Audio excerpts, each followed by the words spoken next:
आदिवासी नेते हे झिरवळ आम्हाला विनाकारण टार्गेट करते. त्यांचा ना आमचा काही संबंध नाही. घटनेमध्ये 36 नंबरला धनगर समाजाला एसटीच्या तरतुदी आहेत. ह्या देवेंद्र फडणवीसनी वारंवार आम्हाला फसवण्याचं काम केलेलं आहे त्यांनी. विशेष म्हणजे सरकारला सांगू इच्छितो की आम्ही कोणाच्या ताटातलं हिसकून खात नाही. दुसरे म्हणजे आम्ही भीक सुद्धा मागत नाही. इथून आम्हाला उठा म्हणून सांगितले. आम्ही जाऊन पटांगणामध्ये झोपलोत, मच्छर खाल्ले, पांघराय नाही, काही नाही, लाईट बंद केली. आम्हाला पहिल्यापासून या भारतीय जनता पार्टीने अटल बिहारी वाजपेयी पासून आम्हाला शब्द दिलेला आहे. या देशाचे तत्कालीन या देशाचे पंतप्रधान आदरणीय नरेंद्र मोदी साहेबांनी देखील आम्हाला शब्द दिलता की आम्ही धनगर समाज सत्तेमध्ये बसा तर आम्ही धनगर समाजाला आरक्षण देऊन धनगर समाजाचा आरक्षणाचा प्रश्न हा मोकळा करून टाकू. नमस्कार, मी अभिजित करंडे. मुंबई तकमध्ये आपल्या सर्वांचं स्वागत आहे. खरं तर आपण आता आझाद मैदानावरती आहोत आणि या आझाद मैदानाला जितक्या समस्या महाराष्ट्राच्या माहिती आहेत तितक्या समस्या कदाचित कुठल्या राजकीय व्यक्तीला किंवा सामाजिक व्यक्तीला सुद्धा माहीत नसतील. त्याचं कारण असं आहे की जेव्हा जेव्हा अधिवेशन असतं, काही प्रश्न असतो, त्यावेळेला राज्यभरातून लोक इथं आंदोलनाला येतात. कारण इथून हाकेच्या अंतरावर असलेल्या मंत्रालयात किंवा विधान भवनात त्यांचा आवाज जाईल अशी अपेक्षा असते. पण तो आवाज अलीकडे खरंच त्यांना ऐकू येतो का, हा पण प्रश्न आहे.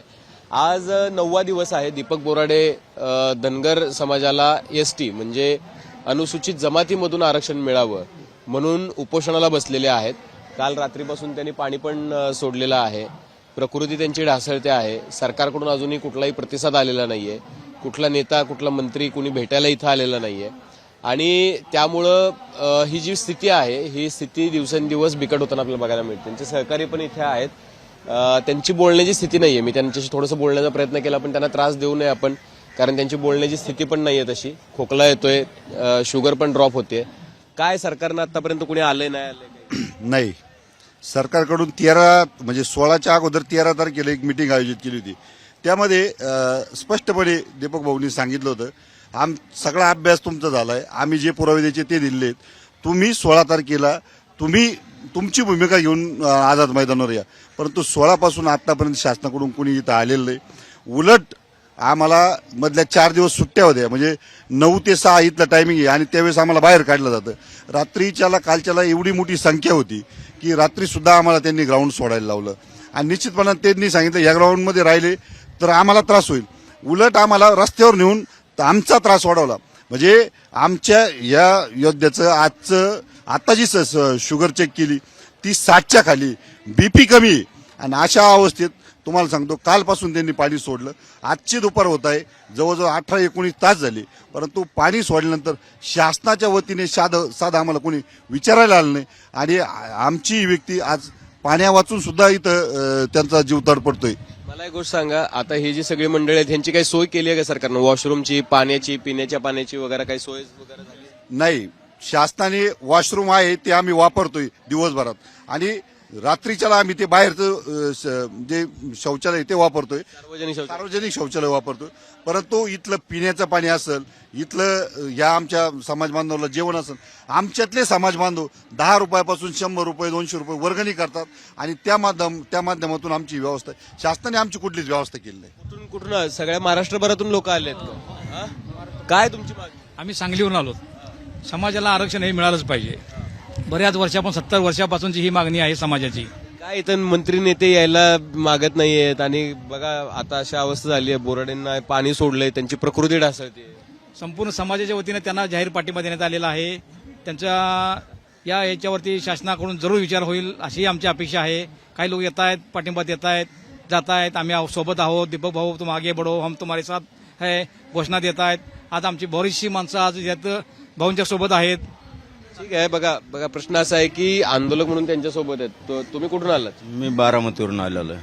तुमच्याकडे तर पहिलं आंदोलन झालं होतं 2014ला. 2014 पासून एक खोटे आश्वासन देणारं सतत सरकार आम्हाला आठवणीत नाही म्हणून तो की कुठंतरी आझाद मैदानापर्यंत येऊन पोहोचलेला आहे. ह्या लोकांनी खोटी आश्वासनं देऊन लोकांची मतं घेतली, सत्ता काबीज केली, पण आरक्षणाच्या बाबतीत मात्र शेवटपर्यंत हात वाकडा करून ठेवला.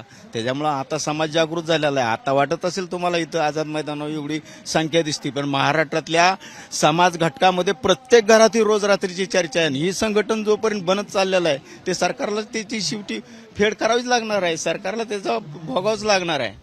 निश्चितपणे बघा ही जी व्यवस्था आहे, मी माझे सहकारी महेश मोरे आहेत त्यांना सांगेन की जरा ही जी लोक बसलेली आहेत ही जेवणाची व्यवस्था त्यांच्या इथल्या लोकांकडून केली जाते आणि हे जे मुंबईतले समाज बांधव आहेत ती त्यांची व्यवस्था करण्याचा प्रयत्न करतायत. आपण काही लोकांशी पण बोलण्याचा प्रयत्न करूयात की ही मंडळी नेमकी कुठून आलेली आहेत आणि काय त्यांचं म्हणणं आहे. बघा असं आहे की ही सगळी जी लोक आहेत आता यांना ताटामध्ये म्हणजे जेवण वाढण्याची सुद्धा काय म्हणूयात इथल्याच लोकांकडून व्यवस्था केली गेलेली आहे. कुठून आलात तुम्ही? पैठण तालुका बालानगर. अच्छा, मग आता काय होतंय का आता त्यांची पद्धत तुमच्या नेत्यांची प्रकृती ढासळायला लागलेली आहे त्याच्याबद्दल? तब्येत ढासळत आहे, पण तरी सुद्धा आम्हाला शेवटच्या क्षणापर्यंत असं आहे की आम्हाला आरक्षण मिळालंच म्हणून. काय होईल आरक्षण मिळाल्यावर मित्रा? आरक्षण मिळाल्यानंतर आमचं जे येणारी जी पिढी आहे आतापर्यंत आमची जी धनगर समाजाची पिढी बरबाद झालेली आहे, इथून पुढे तरी आमचा न्याय आम्हाला मिळावा आणि आम्हाला फक्त अंमलबजावणी करायची. आम्हाला नवीन पाहिजे नाही, आम्हाला फक्त अंमलबजावणी करायची. फक्त शासनाने तेवढीच आमची दखल घेऊन अंमलबजावणी करावी. मेंढपाळावरील हल्ले कमी होतील. त्यांच्यावर सतत कुठे हल्ले होतात, त्यांचे मेंढ्या चोरून नेले जातात. नवीन शिक्षण झालेल्या मुलांना जागोजाग नोकऱ्या लागतील. कुठंतरी पोलीस भरती, मिलिटरी भरतीमध्ये त्यांना चान्सेस मिळेल. बघा ही जी सगळी अवस्था आहे या समाजाची, त्यांचं म्हणणं असं आहे की गेल्या काही काळापासून नोकऱ्या मिळालेल्या नाही आहेत मुलांना. तरुण पोरं नोकऱ्यांच्या पाठीमागे धावत आहेत. सरकारी नोकऱ्या तशाही कमी होत आहेत. शिक्षणामधल्या संधी ज्या आहेत त्या कमी होत आहेत. त्याचा स्ट्रेस जो आहे तो वाढतो आहे आणि हे आरक्षण जे आहे ते र आणि ड याच्यामध्ये अडकलेलं आहे. धनगड हा जो शब्द आहे ड, तर त्या ड असलेल्या समुदायाला आरक्षणाचा लाभ मिळेल, पण र असलेल्या समुदायाला मिळेलच का याची गॅरंटी नाही. आणि त्याच्यामध्ये हे सगळं काय म्हणूया आपण त्याला आरक्षणाचा पेच फसलेला आहे. या समुदायाचं म्हणणं असं आहे की ड अशा पद्धतीचा कुठला समुदायच नाहीये, जो आहे तो धनगरच आहे आणि त्यामुळे धनगर कुटुंबाला किंवा धनगर समुदायाला आरक्षण मिळालं पाहिजे. आता ही जी मंडळी आहेत ही सगळी मंडळी गावखेड्यातून आलेली आहे. तुम्ही कुठून आलात?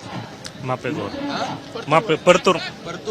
काय मागणी काय आमची धनगर आरक्षणाची एसटी.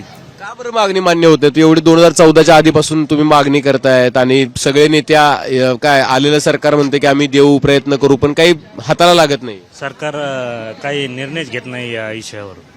काय होईल आरक्षण मिळालं? सर, आरक्षण मिळालं आमच्या मुलाच्या नोकऱ्या. आम्हाला राजकीय क्षेत्रामध्ये आता ओबीसी मध्ये मराठा समाज आल्यामुळं 2 नंबरला महाराष्ट्रामध्ये आमचा समाज असल्यामुळं त्याच्यामध्ये मराठा समाज आल्यामुळं आमचं राजकीय आरक्षण कमी झालं. समजा तिथं 2 माणसं बसायची, तिथं 1 माणूस बसायला, तर आम्ही वेगळा आहे ना, धनगर समुदायाचा प्रवर्ग वेगळा आहे ना. हो, पण एसटी मध्ये गेल्याच्या नंतर आम्हाला प्लस आरक्षण भेटते ना. शैक्षणिक पण गुणवत्ता वाढ भेटते ना आरक्षणामध्ये. शैक्षणिक आरक्षण मिळण्यासाठी मदत होईल. अजून कोण आहेत? काय कुठे आहेत?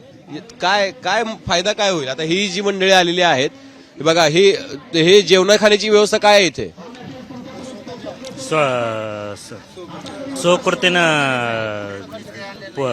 सो खर्चानं जेवण चालू आहे. इथं जी मुंबईतली काही मंडळी आहेत ना त्यांनी आणि इथल्या लोकांनी स्वखर्चानं वर्गणी काढून अन्न शिजवलं जातंय आणि ते अन्न जे आहे ते इथं समाज बांधवांना दिलं जातंय.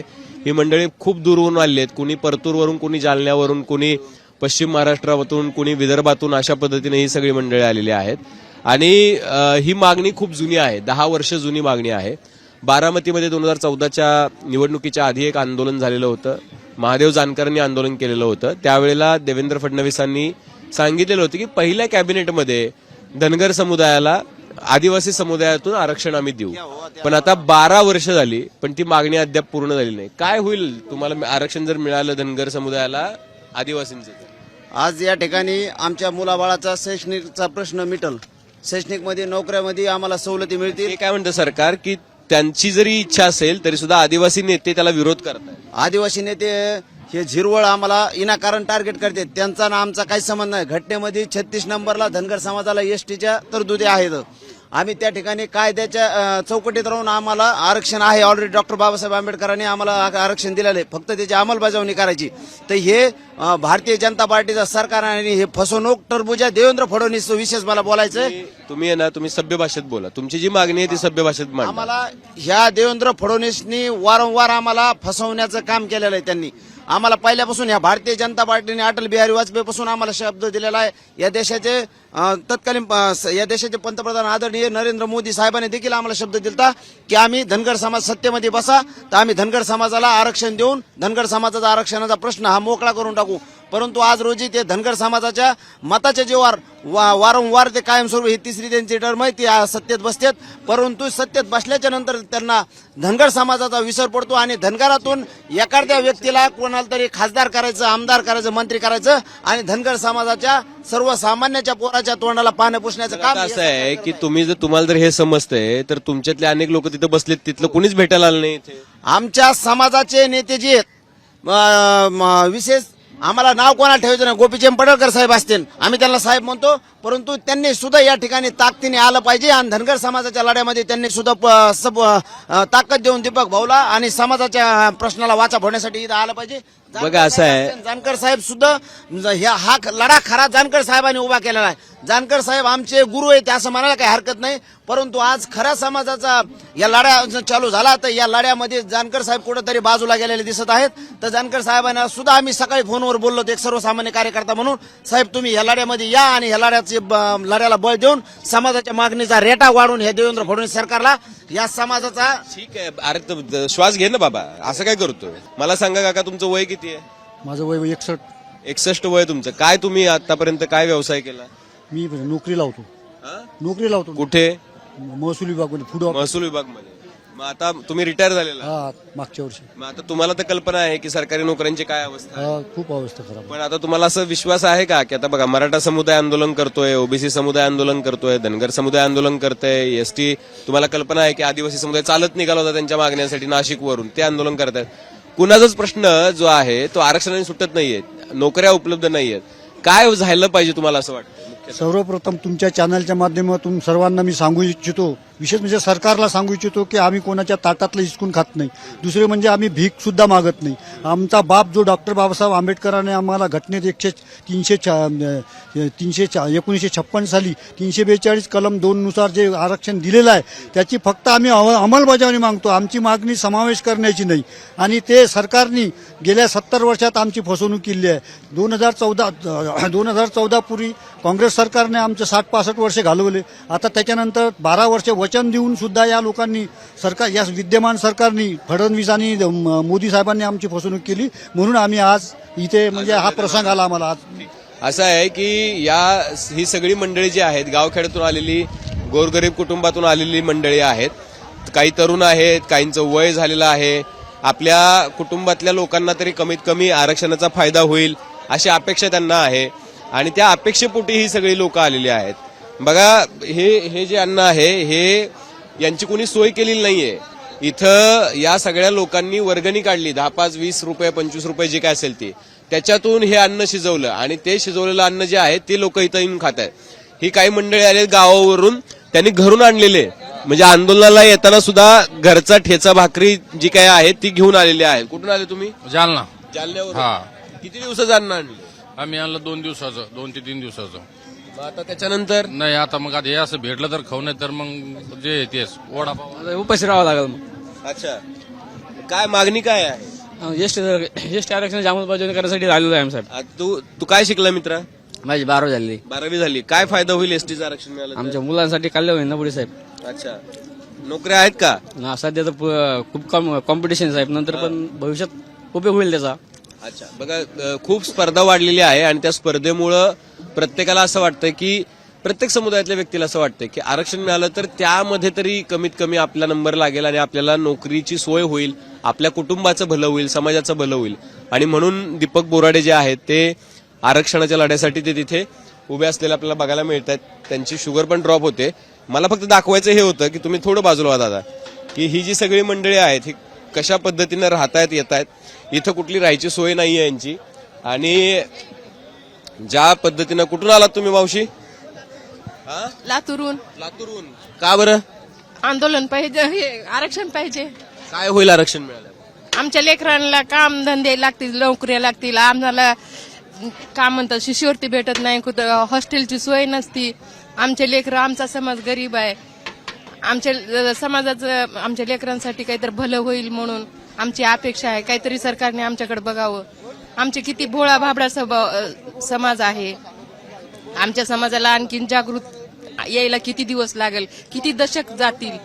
पण एवढं मात्र आहे सरकारला, एवढी मी माझ्या माध्यमातून विनंती करते की आमच्या गोरगरीब समाजाकडे एकदा लक्ष घ्यावे. त्या दीपक भाऊ बोराडेंची भाऊची किती हालत बेकार झाली आणि त्यांच्या पोटामध्ये अन्नाचा कण नाही, 9 दिवस झालं पाण्याचा थेंब सुद्धा नाही. त्यांचे बीपी शुगर कमी झालेला आहे. त्यांना पण घरदार आहे, लेकरं आहेत, बायको आहेत. त्यांनी सगळं सोडून इथं बसलेत. त्यांच्या मुली आले होत्या काल, त्यांनी म्हणत होते आम्हाला की तुमच्यापेक्षा तुमच्या बरोबर आम्हाला पप्पा पण तेवढेच महत्वाचे आहेत. मग हे कुठंतरी आपण त्यांचं खंत म्हणजे सरकारने ऐकून घ्यायला पाहिजे. बघा, हे एखादी माऊली ज्याला बोलते त्याला किती फरक पडतो. त्यांच्यामधल्या ज्या संवेदना आहेत ते किती तीव्र आहेत. ते दीपक बोराडे जे त्यांचे नेते आहेत उपोषण करत, त्यांच्याबद्दल पण, त्यांच्या कुटुंबाबद्दल पण आणि समुदायाबद्दल पण, समाजाबद्दल पण काय करता मावशी? मी काही करत नाही, मी घरी राहते आणि मला 2 मुलं आहेत. आमचं एसटी आरक्षण आम्हाला भेटावं. किती दिवस झाले इथं? परवाच्या दिवशी रात्रीपासून आलो. राहतात कुठे? इथं ग्राउंडवर झोपलो. पांघरायला काही नव्हतं, मच्छर खाल्ले. आम्हाला रात्री लाईट बंद केली, आम्हाला ग्राउंडच्या बाहेर काढून टाकलं. आवरलं कुठे काय? तिथं सार्वजनिक बाथरूम मध्ये गेलो, 20 रुपये दिले, आंघोळ केलं. रस्त्यावर फुटपाथवर बसून आम्ही आवरलं. आमचा समाज भोळा आहे. आमच्या लेकरांना चांगलं व्हायचं म्हणलं तरी आम्हाला सरकारने आरक्षण दिलंच पाहिजे. आम्ही एकटेच आलो लातूर मधून, मी आणि माझे मिस्टरच आलो. 3 दिवस झाले या मावशी इथे आहेत. इथे ग्राउंडवरती झोपतात आणि सकाळी जे सार्वजनिक शौचालय असतं तिथे सगळं आवरतात आणि परत आंदोलनाला येऊन बसतात. आणि आता हे जेवण इथं शिजवलं का? इथं अहिल्यादेवी पानपोळी म्हणून आहे, त्यांच्या लातूर ह्या मुंबईमध्ये जे आमचे अहिल्यादेवी समाज बांधव आहेत त्यांनी हे सकाळी एकदा नाश्ता, पाण्याच्या बॉटल आणि आम्हाला खायला त्यांनी देत आहेत. जो मुंबईमध्ये राहतात एवढे सगळे आमदार खासदार नेते आपले समाजाचे दिलेला, आम्हाला 1 रुपया दिलेला नाही. काल आमदार खासदार आले, उत्तमराव जानकर आले, त्यांच्या पशी थांबले. मी त्यांना सांगितलं की तुम्ही संसदेमध्ये आहात, आमचा मुद्दा उचला किंवा आम्हाला काहीतरी सांगा. लाईट बंद करायलेत, पोलीस हाकलून द्यायलेत म्हणून सांगितलं तरी त्यांनी मी पोलिसाला बोलतो म्हणले आणि गेले. पण आम्हाला तसं काही केलं नाही. इथून आम्हाला उठा म्हणून सांगितले. आम्ही जाऊन पटांगणामध्ये झोपलो, मच्छर खाल्ले, पांघराय नाही, काही नाही, लाईट बंद केली, सगळं केलं. हे अशी अवस्था आहे. मावशी जेव्हा खा. हा, खूप अवस्था. कुठून आलात तुम्ही मावशी? मी घाटकोपर मधून आलेले आहे. उपोषणाला पहिल्या 16 तारखेपासून आहे. मुंबईतून आलेत? हा, मी इथूनच आलेले आहे. मावशी मुंबईतून आल्यात. त्यांची मागणी हीच आहे की पाठिंबा मिळावा आणि आता तेच एसटी आरक्षणाची अंमलबजावणी करावी. ह्या इथल्या मुंबईतल्या लोकांनी जी आहे ती सोय केलेली होती त्या. थांबा ना जरा तुम्ही, थांबा. प्रश्न असा आहे की या सगळ्या समुदायाला पाठिंबा देण्यासाठी थोड्या वेळामध्ये इथे मनोज जरांगे पाटील सुद्धा येणार आहेत. आणि बघा असं आहे की आरक्षणाचे प्रश्न गंभीर आहेत. ते एका दिवसात सुटणं पण खूप कठीण आहे. पण आपल्याला एक गोष्ट जी आहे ती लक्षात घेतली पाहिजे की नोकरीच्या संधी ज्या आहेत तरुणांच्या त्या कमी होत आहेत. त्यामुळे तरुण चिंतित आहे. शिक्षणासाठीचा खर्च वाढलेला आहे आणि त्या खर्च वाढल्यामुळे सुद्धा कुटुंबाला एका मुलाला शिकवण्यासाठी लाखो रुपये लागतात आणि तो पैसा आणायचा कुठून हा प्रश्न आहे. आणि म्हणून या सगळ्यांना असं वाटतंय की एसटीतून आरक्षण मिळालं तर थोडा फायदा होईल. वर्षानुवर्ष हा समाज महाराष्ट्रभर फिरत राहतो. मेंढपाळांचं काम मुख्यतः करतात आणि या समुदायाला आरक्षण मिळावं ही मागणी 2014च्या आधी जेव्हा पहिल्यांदा समोर आली त्यावेळेला पहिलं आश्वासन जे दिलं होतं ते भाजप सरकारनं दिलं होतं. आता त्याला 12 वर्ष झालेली आहे. आता 12 वर्षानंतर परत एकदा हा समाज इथे आहे.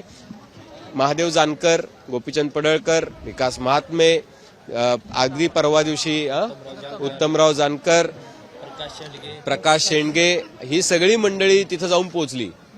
समाज अजून आझाद मैदानावरती आहे. हा समाज आझाद मैदानावरती आहे. ज्यावेळेला ही सगळी मंडळी तिथं विधान भवनामध्ये आहेत त्यावेळेला या समुदायासाठी पाण्याची सुद्धा सोय नीट झालेली नाहीये, जेवणाची सोय नीट झालेली नाहीये. हे दुर्दैव आहे. समुदायाच्या बळावरती ही लोक तिथं पोहोचलेली आहेत. आता मला असं वाटतं की समुदायातल्या नेत्यांनी त्याचा विचार जो आहे तो प्राधान्यानं करायला पाहिजे. प्रश्न असा आहे की अशा ज्या मागण्या आहेत त्या मागण्यांमुळं सरकारच्या हृदयाला पाजर फुटतो का हे बघायचं आहे. कॅमेरामन महेशसह अभिजित, मुंबई तक.